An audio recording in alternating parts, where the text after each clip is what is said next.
Papo Mais.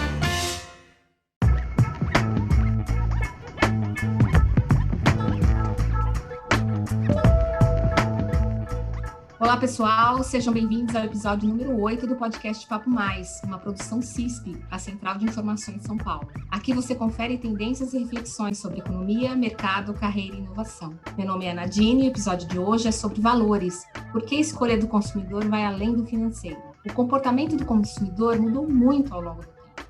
Recentemente, tem-se percebido que a decisão de compra extrapola aspectos objetivos, como preço e qualidade. A preferência por marcas que tenham comportamentos e valores alinhados com o seu é uma tendência do consumidor. Se mostrou mais significativa nos millennials, que representam uma parcela da população nascida entre a década de 80 e final dos anos 90, e essa tendência se reforça na geração Z, que compreende os nascidos depois dos anos 2000. No contexto impulsionado pela pandemia, o cenário se tornou ainda mais importante.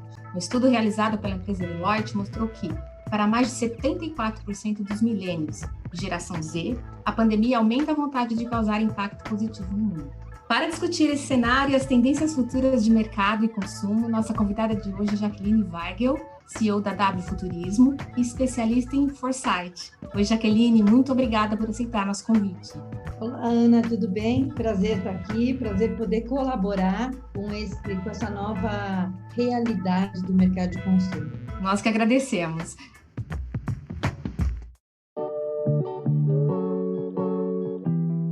Millennials e as pessoas da geração Z, representam o futuro do consumo. Como eles enxergam essa relação no mundo e no caso específico do Brasil?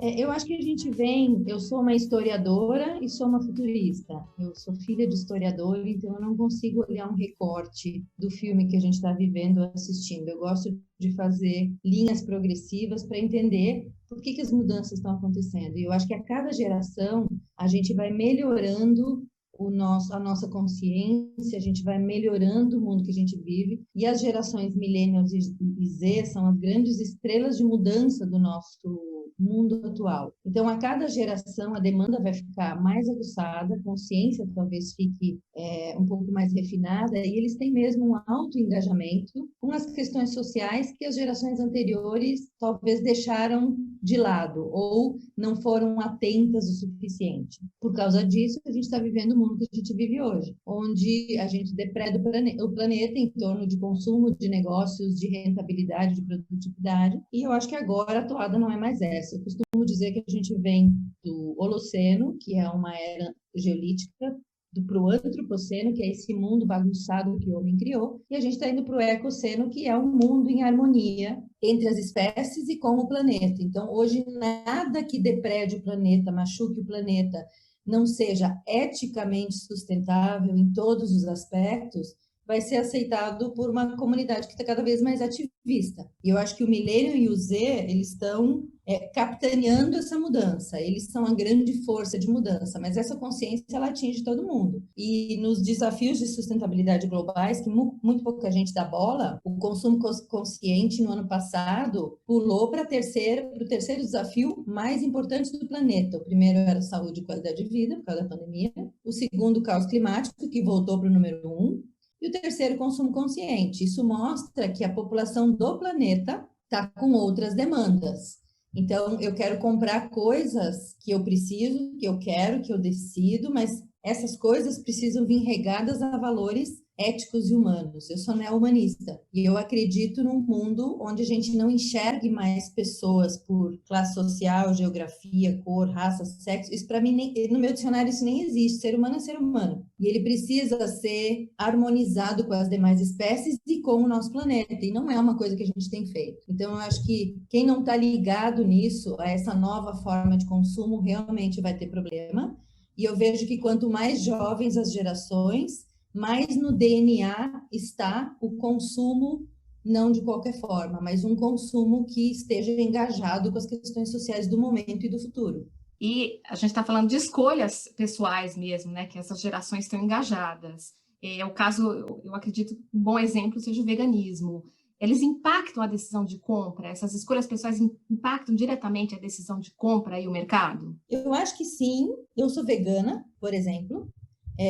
só faço consumo de coisas da minha comunidade, tudo orgânico. Não sou millennial, nem Z, mas eu acho que a gente tem aí uma convergência de forças. A primeira delas a gente está vivendo uma revolução porque o mundo ficou insuportável e porque as coisas se encontraram em prol da criação de um novo futuro. O momento que a gente está vivendo agora não é igual a nenhum outro momento que a humanidade viveu. A gente tem gerações em convergência que estão trazendo esses assuntos à tona, que não aceitam mais o que foi vivido até agora. Mas eu acho que tem uma soma de forças impulsionadoras, é assim que a gente chama na disciplina de estudos de futuros, que estão impulsionando as mudanças sociais e, por consequência, o consumo. Eu não acho que é só a geração millennial, a geração Z. Eu acho que são pessoas que têm consciência de que a escolha que eu faço impacta no todo. E se o todo não está bem, eu não tenho como estar bem. Eu não moro dentro de uma ilha. Eu não tenho hoje, por exemplo, um grande exemplo é para onde você vai fugir hoje da pandemia, se você quiser se isolar do mundo. Essa é a maior prova de que nós não somos uma ilha. Então, o que eu faço dentro da minha casa, o que eu faço com o meu dinheiro, o que eu faço com a minha compra,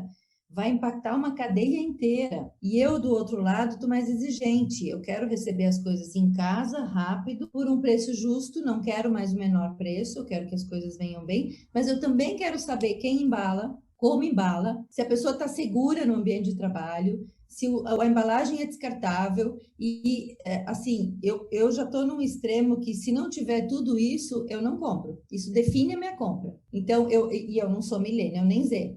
Mas eu vejo isso ganhando tração coletiva, assim como as conversas outras paralelas de inclusão, diversidade.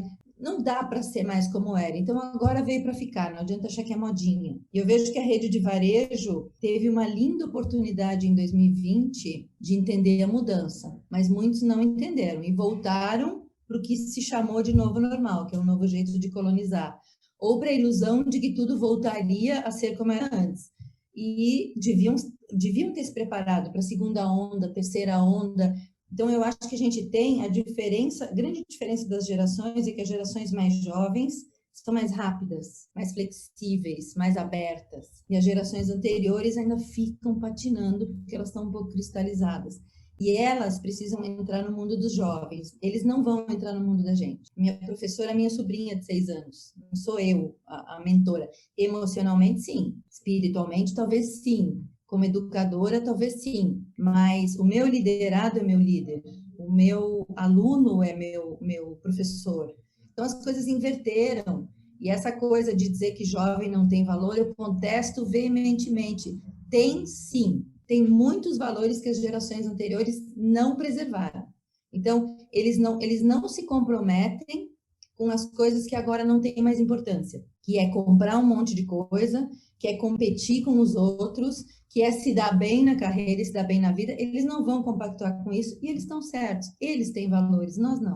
E as empresas que estão aí, elas têm que olhar para isso. Não adianta fugir dessa questão, né? Seja por conta da pandemia ou depois da pandemia. Se não olhar, vai desaparecer. Eu não tenho outro recado agora, porque a gente precisa ser mais afiado. Em 2016, eu dizia, veja, nós temos um tempo, o cálculo é mais ou menos de 7 anos. A pandemia, ela não está mudando nada, ela está acelerando a mudança, só isso. Então, o que falta para as pessoas entenderem o recado? Eu moro em São Paulo e hoje eu estou aqui na minha cidade do Rio Grande do Sul, onde eu também tenho casa, e tem uma revolução aí do comércio que não pode abrir por causa do lockdown. Gente, o seu comércio ainda não vende nada no digital para todas as regiões do Brasil, está esperando o quê para fazer isso? Então, eu vejo que tem um delay aí no entendimento. As pessoas gastam muito tempo reclamando das mudanças e não estão entendendo o que está acontecendo para poderem se adaptar.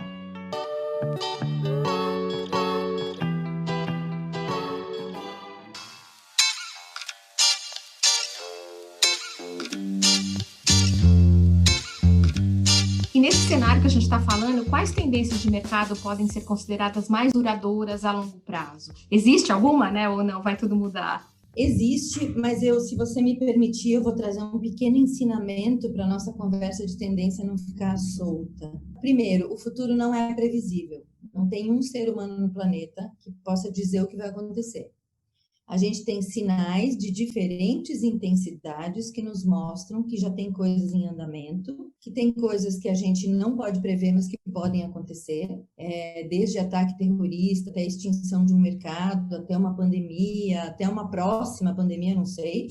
Aquele futuro que todo mundo quer, mas vai demorar para ser construído, e o futuro que cada um de nós pode escolher. E a gente, profissionalmente, mapeia sinais para entender se aquilo é uma tendência ou é uma marola. Pokémon foi uma marola, não foi uma tendência. Então, eu vejo que as pessoas querem muito saber de tendência, e eu vou falar de tendência com muito cuidado, porque futurista profissional mesmo não gosta muito dessa palavra por uma razão. Quando a gente diz tendência, a gente está colonizando quem está ouvindo. E as pessoas se moldam dentro daquilo ali, já como se isso fosse acontecer. Então, para nós, fad são marolas, são pequenas coisinhas que acontecem e que surgem e que não vão permanecer. Por exemplo, Clubhouse, que é esse novo canal de podcast e tal. Eu não acho que isso vai permanecer. Para mim, isso é uma onda desesperada de levar todo mundo para um novo canal, mas eu não acho que isso vai realmente continuar. Tendências para nós é algo que já está a caminho, já está manifestado, a gente já está vendo, já está acontecendo. É uma questão de tempo ou de tração. Homeworking, por exemplo, consumo consciente, carros autônomos. Isso para nós são tendências mesmo, são coisas que sinais fortes mostram que isso está aumentando cada vez mais. Mega tendências são coisas que vão acontecer, mas que vão demorar um pouco mais de tempo para acontecer. A educação híbrida, em casa e na escola. Talvez isso se consolide daqui a 10 anos. Essa é uma mega tendência, está começando agora, vai demorar mesmo com carros autônomos. Nós não temos ainda a estrutura para ter uma cidade inteligente, mas vai acontecer. Está a caminho, só que vai levar mais um tempo. E mega shift é quando a mega tendência aconteceu. Você olha para trás e fala, nossa, agora todo mundo trabalha de casa. Então, a coisa já aconteceu, a mudança já aconteceu. Eu separei algumas, nós temos um observatório de tendências, e a gente usa fontes globais do mundo inteiro, mas a gente gosta muito de sugerir que coisas estão acontecendo para que cada um possa entender como isso afeta você. O futuro, ele vai muito além de trends e cenários. A gente faz projeções de uma forma muito diferente. Mas, então, sobre consumo. Primeiro, a classe média é o grande foco do futuro. É a grande classe do futuro. As cidades, metrópoles, não são o foco do futuro, eles são o problema do futuro. Então, fora das grandes cidades, você tem inúmeros focos para o varejo, por exemplo. As pessoas não querem mais ter, elas querem experimentar. Isso vai acontecer com tudo. Com roupa, comida não dá, né? Porque você consome. Mas objetos de casa, quero trocar minha televisão, pô, vou ficar acumulando televisão em casa. Então, eu acho que a gente tem grandes oportunidades aqui, que as pessoas querem a experiência, não mais a compra para posse. E isso está cada vez mais relevante. A escolha do consumidor, ela não é mais pautada pela qualidade, pela tradição do fornecedor, nem pelo preço. A escolha do consumo vem da observação, número 1, da reputação da marca. Número 2, de quanto a marca está engajada nas questões sociais e está servindo a sociedade. Número 3, governança, sustentabilidade. E aí o produto que ela oferece, como ele me traz experiência, como eu interajo com esse negócio e se o preço é justo, não lá embaixo nem lá em cima. Eu não quero coisas impagáveis, mas também não quero mais barato, porque eu sei que aí você não consegue produzir. Esse é o consumidor de hoje. Consumo ético.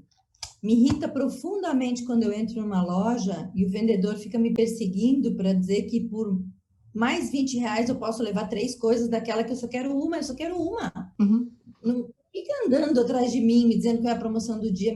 Eu quero comprar menos, eu quero menos coisas. E eu quero saber onde está sendo feito, qual é o material que está ali, como é que você produziu, de quem você compra, como é que essa pessoa trabalha. Então, o consumo agora faz parte da nossa ética. E muita gente vai ouvir isso e vai dizer, no fundo, o que importa é só o dinheiro. Não, não é mais. E essas são as pessoas que estão sofrendo de cegueira coletiva ainda. O dinheiro é uma energia, ele nos permite todas as coisas de consumo, mas ele não é o objetivo final. A gente está entrando numa vida super-humana depois da pandemia. O que é uma vida super-humana? Eu quero viver da melhor forma possível, que não significa luxo. não significa excesso. Mas eu quero ter uma casa bem equipada, eu quero que as coisas cheguem até a minha casa, eu quero ter suplementos, eu quero ter coisas naturais, eu quero cuidar da minha saúde, a gente consome muito mais, mas a nossa vida agora é uma vida diferente. Eu não quero me preocupar com doenças das gerações passadas. Eu quero fazer um trabalho preventivo. Eu tomo suplemento, eu tomo cápsulas, eu uso Apple Watch, eu tenho um celular que monitora a minha saúde. Então, a gente está entrando no módulo super vida humana. Lá na frente não tem doença, tem prevenção, isso é importante. A gente realmente compra de qualquer canal. Eu compro do cara que vem aqui embaixo, eu compro no Instagram, no Pinterest, depende. Facebook eu não compro mais, porque Facebook é uma rede condenada à morte. Ficou insuportável, pelo menos aqui no Brasil. Nos Estados Unidos eu compro no Facebook. Então, precisa entender onde está o teu cliente, né? As empresas de consumo também, elas querem atendimento, autoatendimento. Eu não quero falar com o vendedor, mas se eu disser, preciso de ajuda, eu quero um ser humano me atendendo e logo, e resolvendo logo. E não dizendo, manda um e-mail para o meu saque, daqui a 5 dias eu vou ver. Não. Então, as equipes de vendas, elas vão cair fora, porque o consumidor não quer mais eu quero uma coisa prática. Clico, escolho, link, pago. Preciso reclamar, Ana, é você que vai me atender, mas é para entrar e resolver. Por isso que Nubank dá tão certo, por isso que Magalu dá tão certo e outras coisas, né? Então, eu acho que essas são as principais coisas em torno de consumo. Tem inúmeras, eco-shame, que é a vergonha agora de não ser ecológico. Eu vou no supermercado e eu compro todas as minhas verduras e coisas sem o saquinho plástico. E as pessoas olham estranhamente para o meu carrinho. Eu não vou consumir plástico. Não quero plástico na minha casa. Eu acho que isso vai aumentar muito. Então, eu acho que a gente está indo para um mundo muito bacana. E para os varejistas, saibam que vocês podem faturar 3 vezes mais, crescer 10 vezes mais, com 10 vezes menos custo. Esse é o mundo digital. Isso é uma boa dica, né? Isso é uma dica excelente. Exatamente. Agora, o mundo digital também está chato. Eu não quero ficar o dia inteiro recebendo o WhatsApp da fulana que quer vender um creme. Eu vou nas lojas hoje, eu sou uma consumidora modelo, chata, ao extremo. E eu vou na loja, as pessoas me dizem, vamos fazer o seu cadastro. Não. Você tem e-mail? Eu não tenho. E o seu celular? Também não tenho. Eu não quero trabalhar aqui e receber 50 e-mails da promoção do dia. Eu não quero. E muito menos eu quero o Facebook me dizendo que eu vou comprar. Esse relacionamento está mudando também, né? Está mudando. Então, eu acho que agora as empresas precisam de muita inteligência.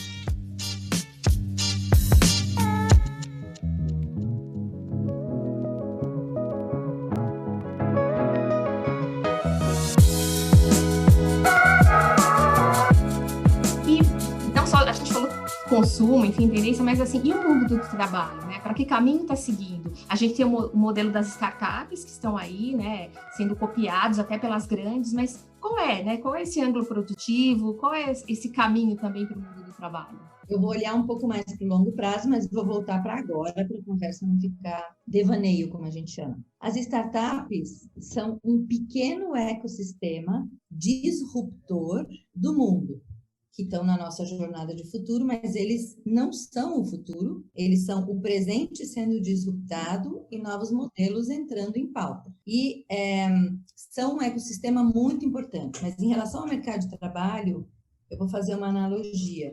A gente vinha nas últimas décadas dentro de um modelo industrial, igual na escola, né? Bate, você entra na sala de aula, a professora fala, bate, você vai comer, bate, você vai para casa almoçar, né? Bate o sinal da escola. Então, o modelo industrial foi criado por comando, controle, hierarquia e confinamento. E como ele era medido, produtividade e lucro. O novo modelo, que já é digital, ele não é de comando e controle, ele é de colaboração. Ele não é de hierarquia, ele é de rede. Ele não é de confinamento, ele é de liberdade, com responsabilidade. A medida não é a produtividade, a medida é a escala, por exemplo. Então, essa é a primeira mudança que eu vejo. Com a pandemia, a gente acelerou uma coisa que ia acontecer. Eu, em 2018, falei do êxodo massivo dos profissionais do mercado corporativo. Ficar confinado 8 horas dentro de uma empresa atrofia a sua capacidade profissional. Você perde noção do mundo. Você fica abduzido por aquele pequeno mundinho. E eu estudei o suficiente para ver que os profissionais que ficaram 30 anos no mesmo mundinho, confinados, saem completamente incapazes para o mercado de trabalho. Então, isso hoje o profissional não quer mais. Eu vou viajar lá para frente como eu acho que vai ser. Eu acho que o futuro do mundo e do trabalho é híbrido. Nem só à distância, nem só presencial. Nem com tempo de confinamento, nem com nada de encontro ou de compromisso. Sempre a gente tem que entrar num equilíbrio. Então, eu acho que o mercado de trabalho do futuro, ele é híbrido. A gente vai trabalhar muito mais à distância, de qualquer lugar, de um jeito livre, e vai se encontrar em alguns momentos para socializar, para trocar, para construir, para colaborar, e vai se separar de novo. Assim como eu acho que do lado dos profissionais, a gente vai ter não só home working, a gente vai ter free working, mais de uma carreira ao longo da vida, mais de um trabalho ao mesmo tempo, vários clientes, vários projetos. Eu não acredito em CLT no futuro. Nos modelos híbridos, talvez uma parte. O resto é trabalhador livre, que é o formato da empresa digital. Você tem uma plataforma, uma gestão pequena e micro-workers ligados ali. A gente já tem empresas sem dono no mundo, a gente já tem transempresas, que são associações de empresas, peer-to-peer, que são empresas em pares. Então, eu acho que o mercado de trabalho nunca teve tão interessante como agora. Mas não adianta procurar emprego, não adianta procurar garantia, não adianta procurar direito trabalhista. Isso é busca de passado, não é busca de futuro. Então, eu acho que o home working, ele nos deu uma amostra de como cada profissional pode ser responsável pelo trabalho que faz, pela carreira, pelo compromisso que assume. Eu não quero saber se as minhas pessoas aqui da W Futurismo começam a trabalhar às 8, às 7, às 6, isso para mim não importa. Ele é o dono do tempo dele, ele está aqui junto comigo.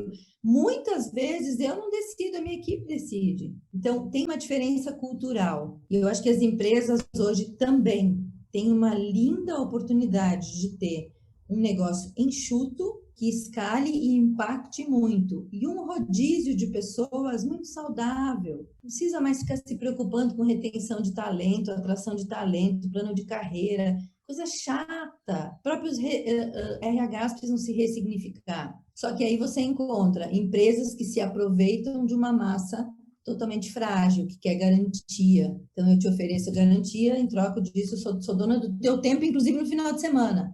Gente, isso é uma loucura, isso precisa parar. Não atendam o telefone à noite, não trabalhem no final de semana, gastem tempo com a vida. Então, eu acho que o mercado de trabalho, o grande problema não é a falta de emprego, o emprego vai acabar. A gente vai ter alguns empregos fixos, alguns modelos que precisam ser híbridos, as fábricas estão ficando inteligentes, mas busque trabalho. Trabalho tem aos milhares por aí. Então, desculpa, mas só está desempregado quem quer.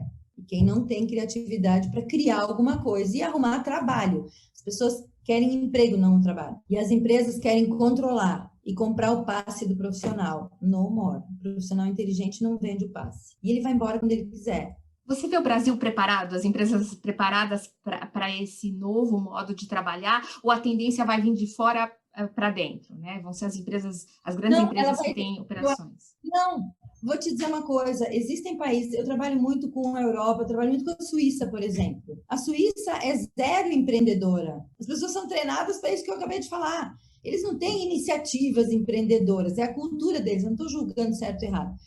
Eu acho que o Brasil não está pronto, mas vai ficar pronto na marra. E eu acho que vai vir de dentro para dentro, porque a gente tem muita gente bacana aqui. A gente não pode mais copiar o que é feito na Europa, o que é feito nos Estados Unidos. Cada país tem o seu DNA. Nós temos condição de criar, nós temos condição de nos liderar. Não é o governo que vai fazer isso. Então, eu acho que vai vir de dentro para dentro. Tem gente bacana o suficiente aqui dentro para causar uma revolução. E aí você tem 3 tipos de pessoas aqui no Brasil e no mundo todo, tá? Na Finlândia tem problema, na França tem problema, em Taiwan tem problema, todos os países têm problema. Mas aqui no Brasil nós temos as pessoas que saem na frente e lideram esses movimentos e fazem logo o que tem que fazer, que se antecipam.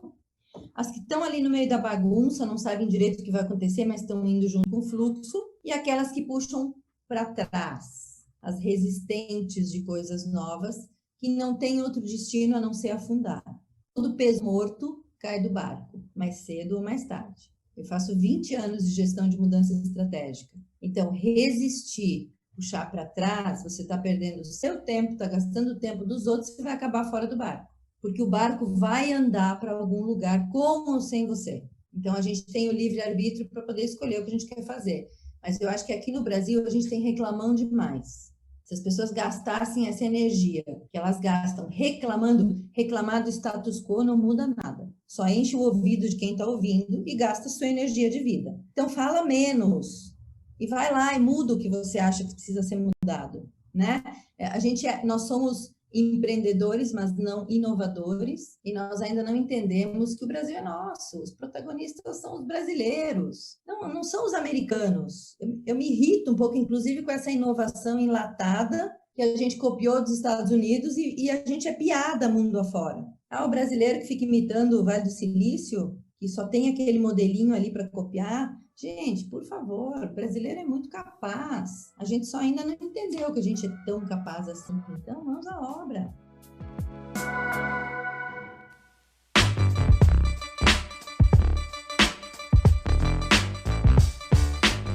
Uma conversa tão rica como essa, cheia de informações, de insights para todo mundo. Antes da gente começar o nosso ping-pong, eu queria mais alguma coisa que você gostaria de dar, assim, aquele toque final antes de começar o ping-pong para as empresas, mas também para as pessoas, né? Porque as empresas são formadas por pessoas, então não adianta só ter para a empresa, as pessoas que estão lá dentro fazendo as empresas. Vou dar 3 dicas para as empresas, para os profissionais e para os seres humanos que estão ouvindo. Empresas são feitas de pessoas para pessoas, sempre. A tecnologia é só uma ferramenta. Para as empresas, a minha dica é: olhe para o longo prazo. O curto prazo é só sobrevivência. Essa é a minha dica para as empresas. Vejo que ainda não foi criado, crie coisas novas. Não fica reformando casa velha. Para os profissionais, liberte-se, porque o trabalho é um motivo de felicidade. Não é mais uma tortura, não é mais um fardo. O seu trabalho precisa fazer você feliz todos os dias. E o que faz você feliz não é o salário, é a relevância, é o propósito, é a diferença que você faz oferecendo aquilo que você sabe fazer muito bem. E, obviamente, o dinheiro monetiza toda essa felicidade, mas ele jamais vai comprar felicidade porque ela não está vendo. Então, o seu trabalho precisa ser feliz, você precisa ser... É tempo de ser feliz no trabalho, de viver bem e de ser livre. E para as pessoas... Não transforme o trabalho na sua vida, não faça com que a sua biografia seja apenas os postos de trabalho que você ocupou, o dinheiro que você ganhou, os bens que você tem no banco. Eu estou com minha mãe partindo, fazendo a passagem, e eu garanto para todo mundo que está ouvindo que nesse momento nada material importa, só importa a vida que você viveu, os corações que você tocou e a diferença que você fez. Então, não se distraia. Para encerrar esse papo maravilhoso, né, do episódio de hoje, seguimos com a nossa sessão de ping-pong. Jaqueline, de forma sucinta e direta, qual a sua opinião sobre home office e consumo? Home office veio para ficar, não é negociável. Consumo cada vez mais criativo. Consumo multimeios. Realidade, não tendência. Já é uma realidade. Geração Z no mercado de trabalho. São nossos grandes mestres e vão nos ensinar o lugar do trabalho na vida das pessoas.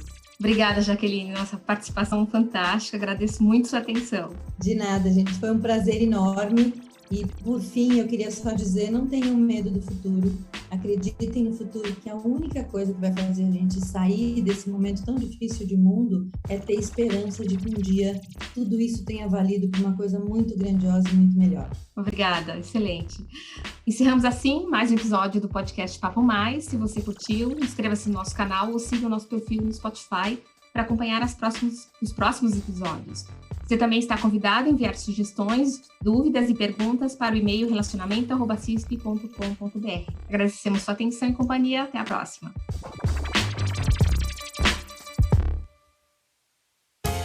Você ouviu Papo Mais, podcast da CISP.